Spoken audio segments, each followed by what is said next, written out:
Hey, Steve Gamache here with another Chef Knives to Go quick look product review, and what we're looking at in this episode is the Ogata Shirogami or White Number 2 Santoku, a 165mm knife. This lineup was formerly known as Shungo on the Chef Knives to Go website, so they just had a name change. So the core steel on these is Shirogami or White Paper Number 2, a reactive high carbon steel from Hitachi.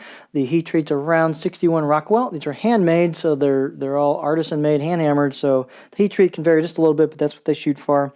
The weights are going to vary, the dimensions can vary a little bit, thicknesses and so on from knife to knife. So this is what this knife is, these statistics.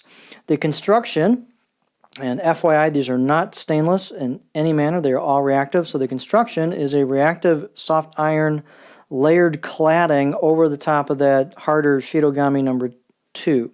So we'll get a close-up look at it, but it's got multi-layers in it, and then it's also got a kudauchi or blacksmith protective finish over the top of that. So for a little bit of help in the corrosion resistance. But the cladding often is more reactive than the core steel, just FYI. So you definitely have to keep up with these knives. They can earn a really nice looking patina if you use them. Keep them dry, keep the rust off of them, and especially if you're slicing proteins and poultry and things like that, you can build a really cool looking patina with lots of interesting blue and purple hues and stuff. So just FYI in the construction. The weight is pretty light, 4.3 ounces, 122 grams. And the edge length, these are going to vary. This one's 171 millimeters on the edge, or about 6 3/4 inches. The overall length is about 12.4 inches. Spine thickness, coming out of the handle, but then thinning out just a little bit. The back of the blade is about 3.4 millimeters, and then thins out quite rapidly in the next couple inches to, I don't know, 2-ish or maybe under. And then these get really thin at the very, very tip. So where the grind hits, the tip gets quite thin. They put a high performance tip on these. And then the height on these is 47.1 millimeters, this particular one. Handles are just a nicely done handle you see in a lot of different knives. This one is an oval rosewood with a black pack of wood or stabilized wood ferrule.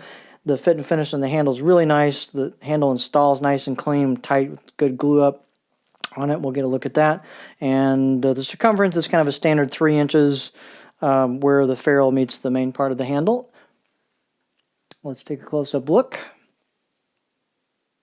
So these are cool looking blades. They've got a very matte type of finish.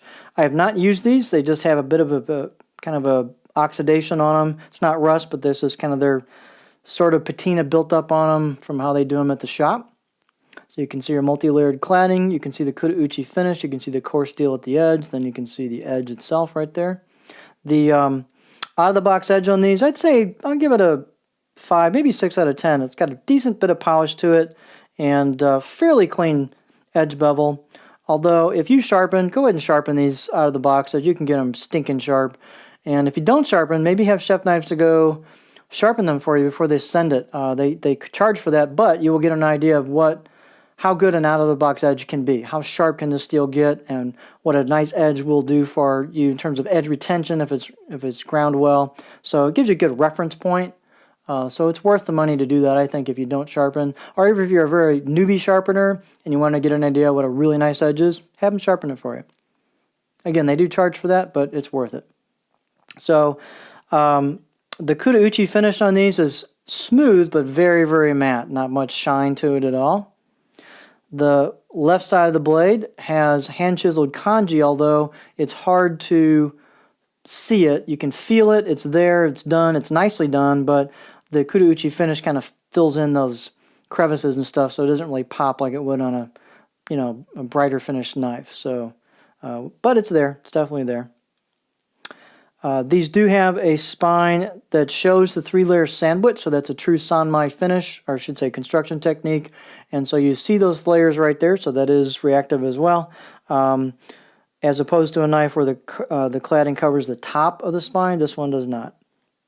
Finish, they've relieved a little bit on the spine so it's comfortable, and they've relieved enough on the choil into the neck of the blade, into the handle where it's pretty comfortable right out of the box. So I think these are ready to go. Again, you could sharpen them if you wanted to. One of the cool things about these is they grind them nice and thin at the edge, so the performance is excellent on these. Here is the spine again, closer up, and look how thin that tip is. So they really thin the tips out on these for very good performance. Let's take a look at it on the cutting board. So if you're up for an all-reactive blade, these are pretty nice. Here is the profile on the cutting board. Gentle curve throughout. Typical Santoku with the sheep's foot point on it style. So I don't get real high, but this one I can get about right there before I start digging the tip in. Every knife's going to be slightly different, but these are ground nicely. They're really smooth on the profiles. You can see how good that flows. So the profiles always flow nicely on these usually. In fact, all of them I've seen, the profiles have been ground really nice. A little bit of a flat towards the heel, but not much. So just kind of a typical Santoku gentle curve throughout. So just a nice line of knives. Like I said, if you're up for a fully reactive blade, you want an easy to sharpen Shitogami number 2 that'll make you feel like a sharpening champ, something with very good performance. This might be something to look at. So this is the Ogata Shitogami number 2 Santoku 165mm knife.